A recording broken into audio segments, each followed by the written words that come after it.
আসসালামু আলাইকুম। আমার হাতে তোমরা একটা টিফিন বাটি দেখতে পাচ্ছ? এই টিফিন বাটির মধ্যে কি থাকে বলতে পারবা? খাবার। কখন করে খাবার বলতে পারবা? দুপুরে।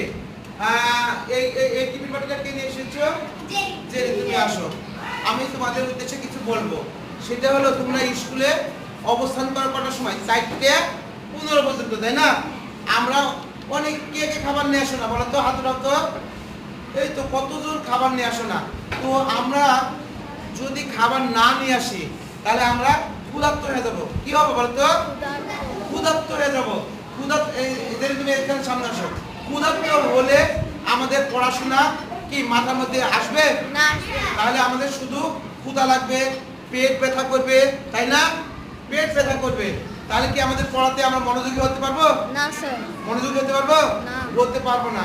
পেটে যদি অত্যাধিক ক্ষুধা থাকে তাহলে আমরা মনোযোগী হতে পারবো না।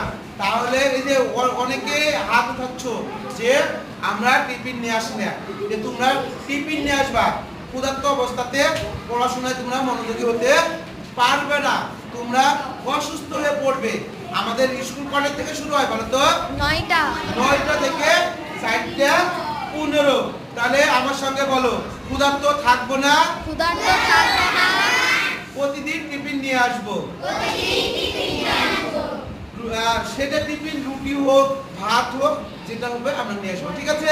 সবাইকে অনেক অনেক ধন্যবাদ।